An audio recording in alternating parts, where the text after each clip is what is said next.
urashaka gukira.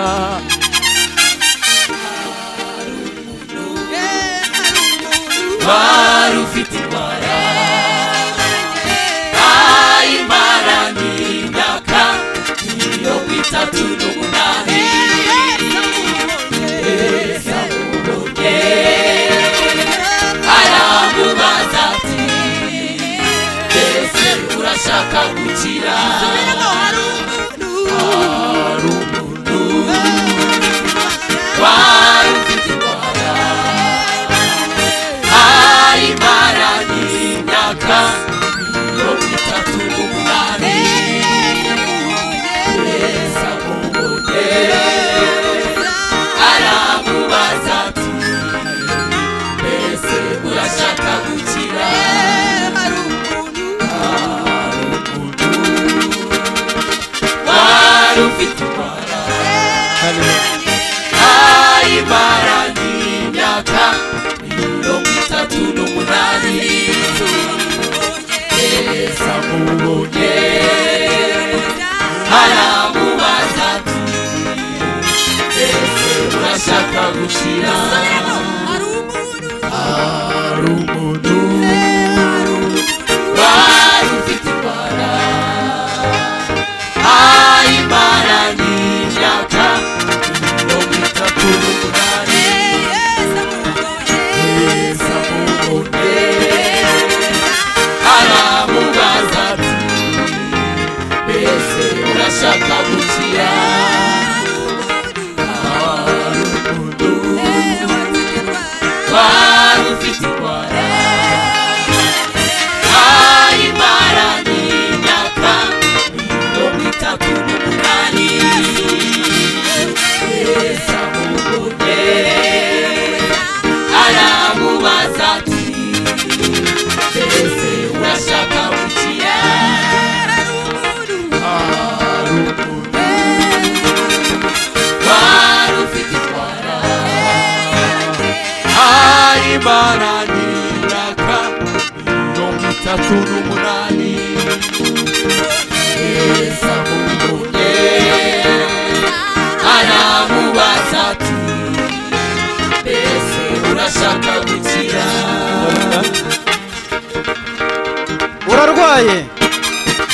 Urarwaye umaze igihe kingana iki hano? Imyaka 38. Umaze imyaka 38 kuri iki kidendezi Bethsaida? Yego nabuze umuntu wansugumamo. Urashaka ko nkugirirane? Ndashaka ko ngiza data, mbabariye wangiza data, meze nabi wangiza. Ufite kwizera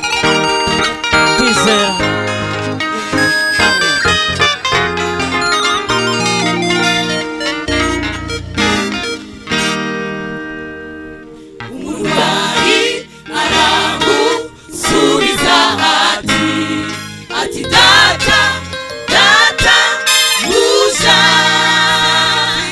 zifite uwanjugunyamo amazi yihindurije unanze mbabariye wangiza data. kiri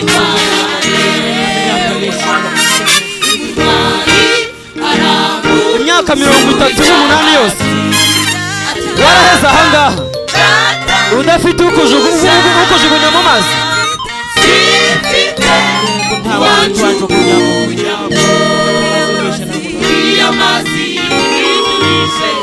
kuva aka kanya rero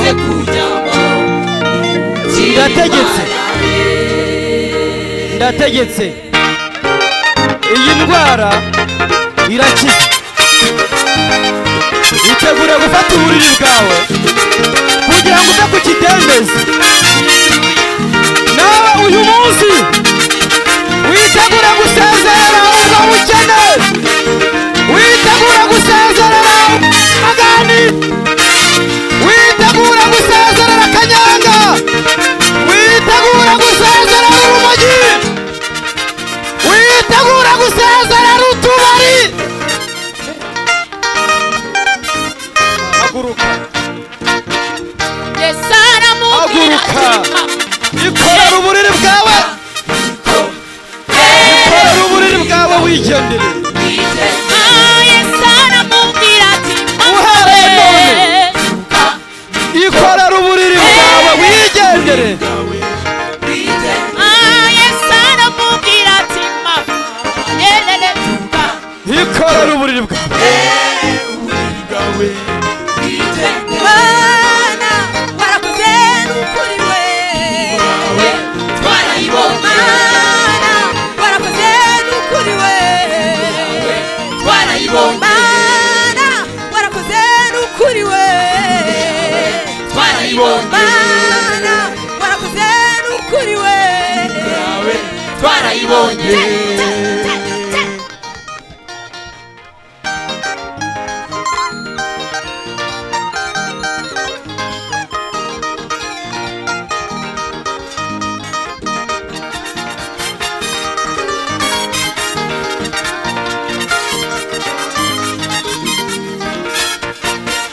twabonye ineza yawe ya buri munsi Mana we kandi uhimbazwe haleluya haleluya haleluya haleluya haleluya haleluya Amen. Amen. banyagashakero twabazaniye imana hano twabazaniye ubutumwa bwiza twaje kubabwira ngo imboha zibohoke twaje kubabwira ngo abasinzi barakeraho Hallelujah. twaje kubabwira ngo abanyamashyari barakeraho haleluya haleluya uyu munsi umuntu utarakira agakiza ubuzima araba busezeyeho aya ni amahirwe aya ni amahirwe Yesu araduhamagara ngo dukizwe haleluya haleluya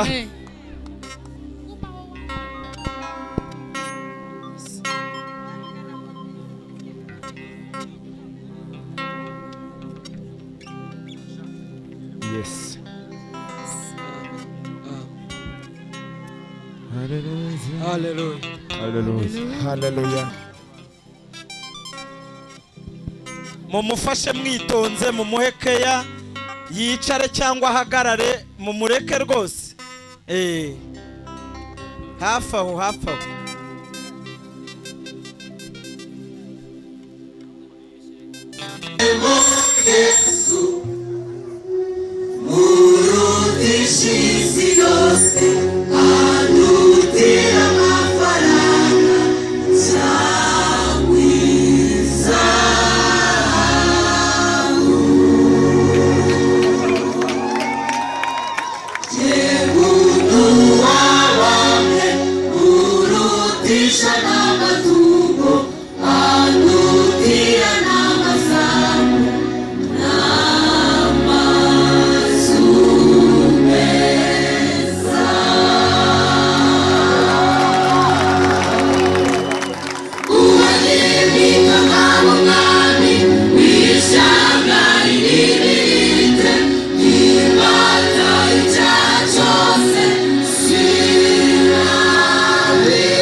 gusenga gukuraho agaragaza imiryango, gusenga kurema ibi kariho bitabaho, gusenga kumurika ubanza mu mitima y'ukuri, gusenga